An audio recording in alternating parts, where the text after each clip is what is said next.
Everyone tells you what to sell before retiring. Downsize the house, get rid of the second car, sell the boat. But what about the things you should absolutely keep? The things that selling could ruin your retirement? I've worked with hundreds of retirees over the years, and I've seen people make devastating mistakes. Not because they kept too much, but because they sold the wrong things at the wrong time. Today I'm covering 6 things you should never sell before retiring. Some are obvious, some will surprise you, and number 6 might actually save your retirement. Let's get into it. Thing. Number 1. Your primary residence too early. Let's start with the biggest mistake I see: selling your primary home too early in the retirement planning process. Here's what happens. Someone turns 62, starts thinking about retirement, and immediately lists their house.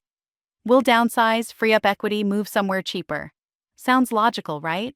But here's the problem. You're selling based on your pre-retirement life, not your actual retirement life. You don't know yet what you'll actually want or need in retirement, where you'll want to spend time, how much space you'll actually use, whether you'll want to host grandkids regularly, whether you'll need a home office for hobbies.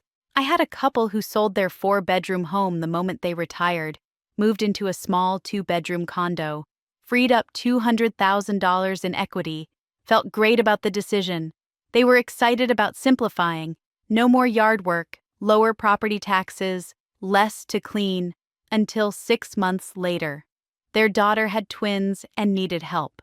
No room for the grandkids to stay over, no space for family gatherings during holidays, no guest bedroom for visiting relatives. Therefore, they ended up renting a larger place on Airbnb just to host Thanksgiving, then Christmas, then Easter, spending thousands of dollars they didn't need to spend, all because they rushed into downsizing without actually testing their retirement lifestyle first. Here's the other thing nobody tells you. You use your home differently when you're retired. When you're working, you're gone 9-10 hours per day. Your home is just where you sleep and spend weekends. But in retirement, you're home all day. That extra bedroom becomes a hobby room. The basement becomes a workshop. The yard becomes your daily sanctuary instead of a weekend chore. Suddenly, the too much space doesn't feel like too much anymore. Here's what you should do instead. Live in your home for at least 12 to 18 months after retiring. See how you actually use the space. Notice which rooms you spend time in. Figure out if you really need to downsize or if you just thought you should. Track how often you have visitors. Pay attention to what activities you're doing at home, because sometimes what feels like too much house when you're working becomes just right when you're home all day. And if after 18 months you realize you genuinely don't need the space, then downsize.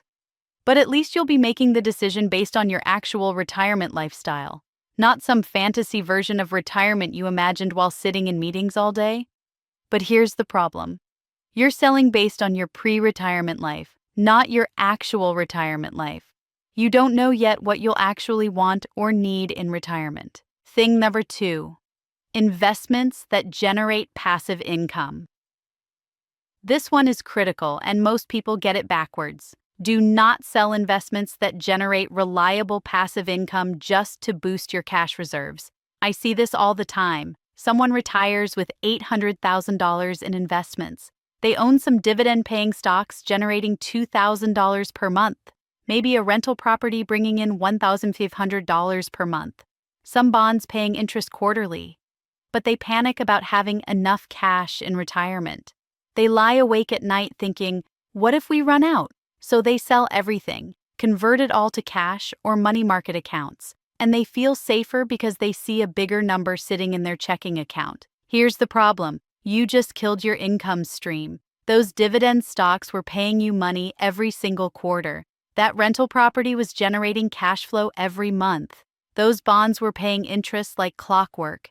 You didn't have to touch the principal. The money was coming to you automatically. But now, you're forced to withdraw from your nest egg every single month, watching the balance drop, feeling anxious about running out, creating the exact fear you were trying to avoid. Let me give you a real example. I know 2 retirees who both had $750,000 when they retired. Retiree A kept his dividend portfolio. It generates about $25,000 per year in dividends. He withdraws that dividend income and lives on it. The principal? Still sitting there, growing over time. 8 years later, his portfolio is now worth $920,000 because he never touched the principal. Retiree B sold everything and moved it to cash. He withdraws $35,000 per year to live on. No dividends, no growth, just withdrawals. 8 years later, his cash is down to $470,000. He's terrified he's going to run out.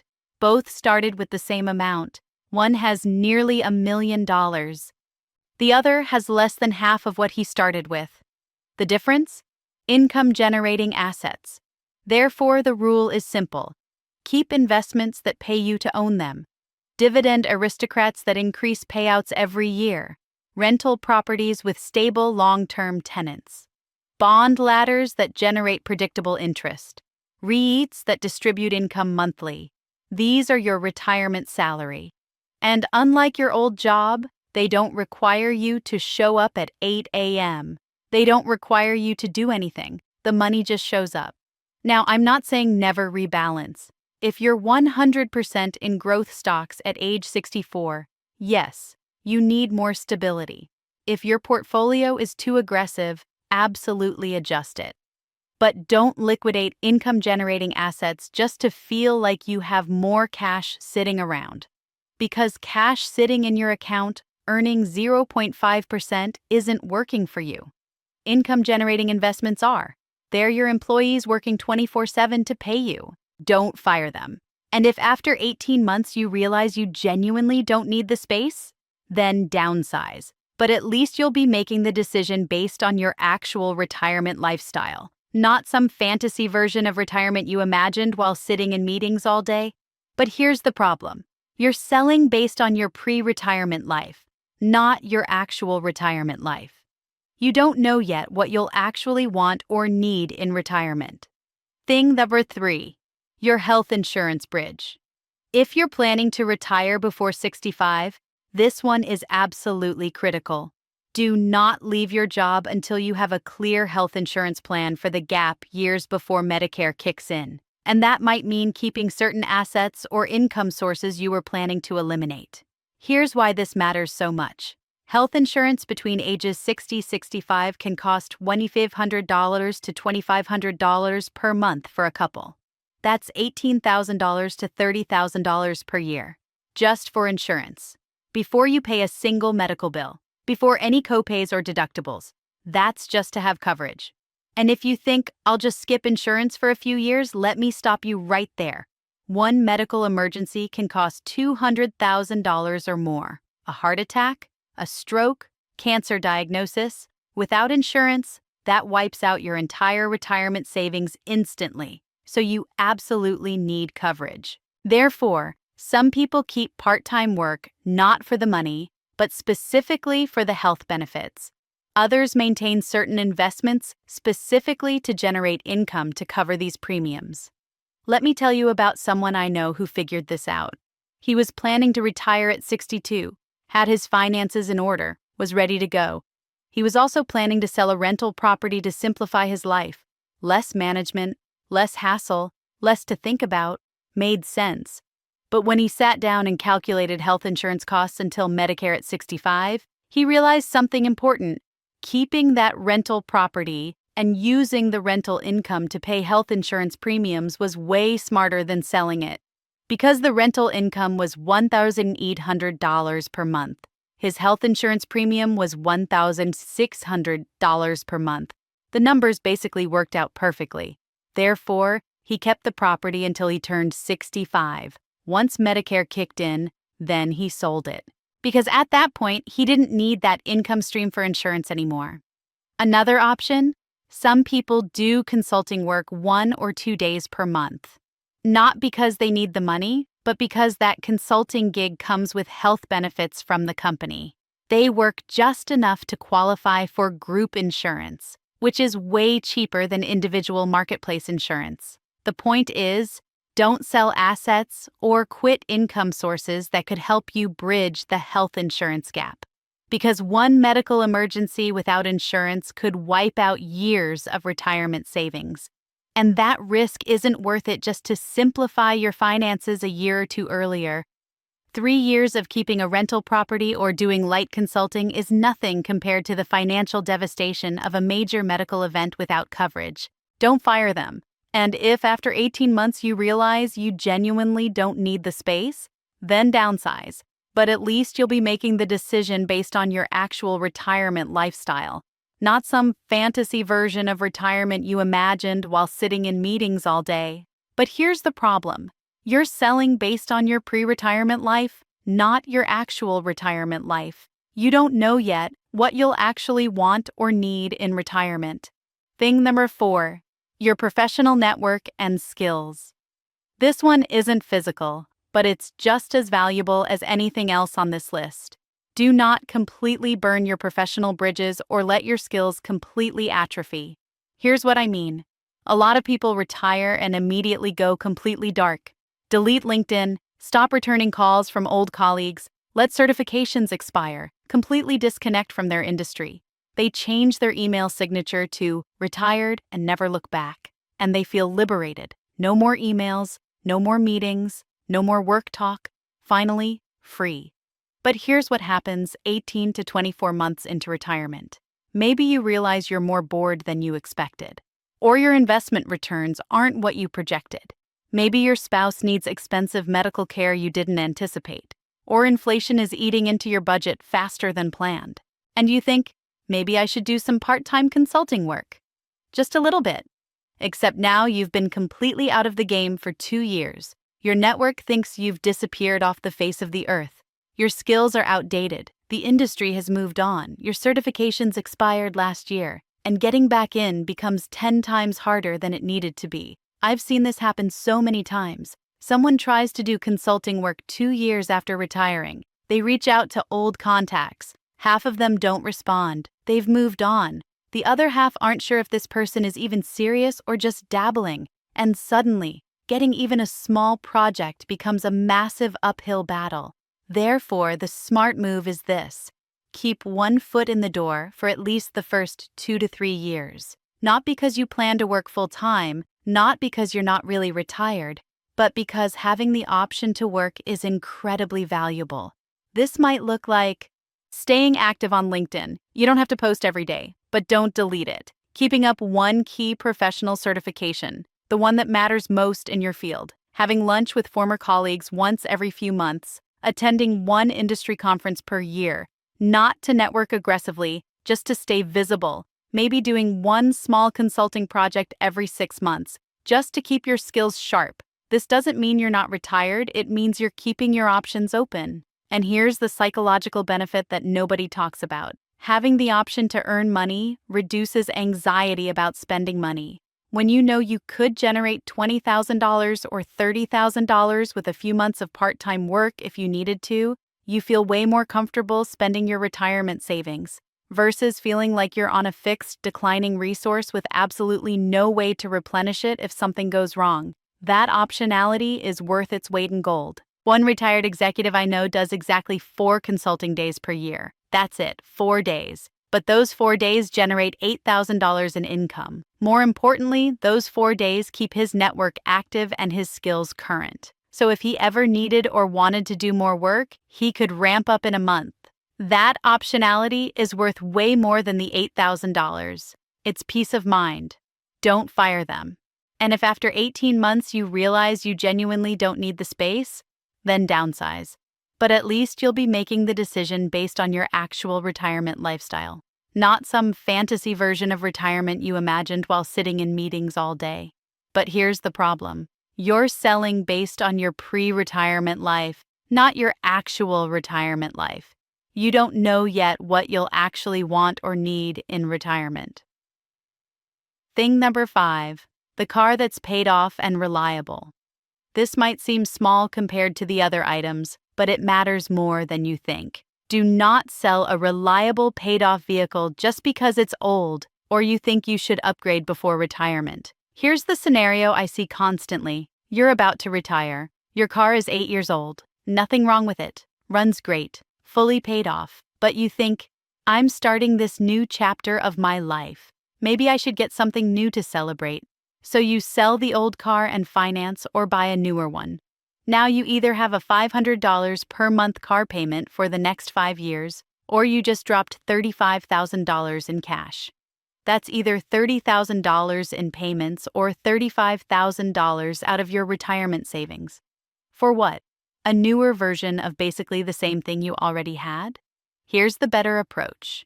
Drive that paid-off car until it actually becomes unreliable or expensive to maintain. Not until it looks old. Not until your neighbor gets a new car and yours looks dated in comparison. Until it actually costs you more to maintain than a payment would cost. And for most modern cars, that's 15 plus years or 200,000 plus miles. I know a retiree who's driving a 12-year-old Honda Accord with 160,000 miles on it. He gets it serviced regularly, changes the oil, rotates the tires, it runs perfectly, and he's not spending $500 per month on a car payment. That $500 per month, he's using it for weekend trips with his wife. Meanwhile, his neighbor bought a brand new SUV right before retiring. $700 per month payment for 6 years. Beautiful car, smells new, has all the latest features. But now he complains he can't afford to travel as much as he wants. The math is simple. Every monthly payment you eliminate in retirement is freedom you create. $500 per month is $6,000 per year. That's a really nice vacation, every single year. Or it's a car payment on something you don't actually need. Your choice. Now, I'm not saying drive a broken-down car that leaves you stranded on the highway. Safety matters, reliability matters. If your vehicle is genuinely unreliable, yes, replace it. But replace it strategically. Consider buying a 2-3-year-old certified pre-owned vehicle with cash, if possible. Let someone else eat the 30-40% depreciation hit in the first few years. You get a reliable, nearly new car without a payment eating into your retirement budget every single month. One retired executive I know does exactly 4 consulting days per year. That's it. 4 days. But those 4 days generate $8,000 in income. More importantly, those 4 days keep his network active and his skills current. So if he ever needed or wanted to do more work, he could ramp up in a month. That optionality is worth way more than the $8,000. It's peace of mind, don't fire them. And if after 18 months you realize you genuinely don't need the space, then downsize. But at least you'll be making the decision based on your actual retirement lifestyle, not some fantasy version of retirement you imagined while sitting in meetings all day. But here's the problem. You're selling based on your pre-retirement life, not your actual retirement life. You don't know yet what you'll actually want or need in retirement. Thing number 6, your emergency fund. This is the most important one on the entire list, and it's the mistake that can completely derail your retirement before it even starts. Do not drain your emergency fund to make your retirement account balance look bigger. I see this pattern constantly. Someone is planning to retire. They run the numbers and think, I'm $50,000 short of my goal. They have $30,000 sitting in an emergency fund in a savings account. So they think, I'll just move that emergency fund into my retirement account. That gets me closer to my number. And they do it. Now their retirement account shows a bigger balance. They feel better about retiring. They think they've solved the problem. But here's what they actually just did. They eliminated their financial buffer right before entering the most financially vulnerable phase of their entire life. 3 months into retirement, the air conditioning unit dies in August. $8,000 to replace it. Except there's no emergency fund anymore. Therefore, they have to withdraw $8,000 from their retirement account to pay for it, which triggers income taxes on that withdrawal. Maybe early withdrawal penalties if they're under 59, 1-2. And if they're unlucky, they're withdrawing during a market downturn, which means they're locking in investment losses. That $8,000 emergency just cost them $11,000, $12,000 in real money after taxes and penalties. Or, worst scenario, 6 months into retirement, They need a new roof. $25,000. Same problem, except way bigger. Now they're forced to withdraw $25,000 from investments during a bad market, triggering massive taxes and permanently reducing their nest egg. All because they drained their emergency fund before retiring. Here's the rule most people don't know. You need a larger emergency fund in retirement, not a smaller one. When you're working, financial experts tell you to keep 3 to 6 months of expenses in an emergency fund. That makes sense because you have a paycheck replacing itself every 2 weeks. If you have an emergency and drain your fund, you can rebuild it over the next year with your salary. But in retirement, you don't have a salary to rebuild it with. You need 12 to 24 months of expenses in cash. I know that sounds like a lot, but here's why it's absolutely critical. You need to be able to weather market downturns without selling investments at a loss. If the stock market drops 30%, you need to be able to live off your cash reserves for 1 or 2 years while the market recovers, without touching your investment principal, without being forced to sell stocks at the worst possible time. This is called a cash buffer strategy or a cash cushion, and it's one of the most important retirement tools you have. So if you're planning to retire with $800,000 in investments and you need $50,000 per year to live on, you should have $50,000 to $100,000 in cash. Separate from your investments, sitting in a high-yield savings account or money market fund. I know that feels like a lot of money earning relatively low interest. It feels inefficient, but that cash is buying you something way more valuable than 4% interest. It's buying you psychological peace and financial flexibility. You're not panicking when the market drops 25%. You're not forced to sell stocks at the absolute worst time. You can handle actual emergencies, medical bills, home repairs, car replacement, without derailing your entire retirement plan. Let me give you a real example. I worked with a couple who retired in early 2020 with $900,000 in investments and $80,000 in cash reserves. Their friends thought they were crazy keeping that much in cash. You're losing money to inflation. That should be invested. But then March 2020 happened. The market crashed 34% in a matter of weeks. Their friends panicked and sold stocks, locking in massive losses. This couple? They just calmly lived off their $80,000 cash buffer. They didn't touch their investments at all. They waited. When the market recovered 18 months later, their portfolio was completely intact. Actually, it had grown because they didn't sell anything during the crash. Their friends who panicked? They locked in losses they'll never recover from. The difference was that cash buffer. That's the power of having 1-2 years of expenses in cash when you're retired. One retired executive I know does exactly 4 consulting days per year. That's it. 4 days. But those 4 days generate $8,000 in income. More importantly, those 4 days keep his network active and his skills current. So if he ever needed or wanted to do more work, he could ramp up in a month. That optionality is worth way more than the $8,000. It's peace of mind. Don't fire them. And if after 18 months you realize you genuinely don't need the space, then downsize. But at least you'll be making the decision based on your actual retirement lifestyle, not some fantasy version of retirement you imagined while sitting in meetings all day. But here's the problem. You're selling based on your pre-retirement life, not your actual retirement life. You don't know yet what you'll actually want or need in retirement. All right, let's recap the 6 things you should never sell before retiring. Number 1. Your primary residence too early. Wait at least 12-18 months into retirement to understand your actual lifestyle needs before downsizing. Number 2. Investments that generate passive income. Keep your dividend stocks, rental properties, and bonds working for you instead of converting everything to cash. Number 3. Your health insurance bridge. Maintain assets or income sources to cover those expensive gap years before Medicare kicks in at 65. Number 4. Your professional network and skills. Keep one foot in the door for at least the first few years for optionality and peace of mind.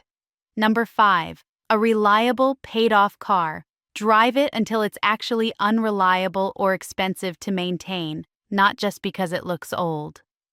Number 6. Your emergency fund. You need more cash reserves in retirement, not less. Aim for 12 to 24 months of expenses in cash. Here's the bottom line. Retirement planning isn't just about accumulation and simplification. It's about strategic preservation of the right things at the right time. Everyone focuses on what to sell, what to get rid of, how to downsize. But the smartest retirees know that certain things are worth keeping because they provide income, security, flexibility, and peace of mind. Those things are often more valuable than having a slightly bigger number in your retirement account. Don't make the mistake of selling something today that you'll desperately wish you still had 2 years from now. If this was helpful, let me know in the comments what other retirement topics you'd like me to cover. One retired executive I know does exactly 4 consulting days per year. That's it, 4 days. But those 4 days generate $8,000 in income.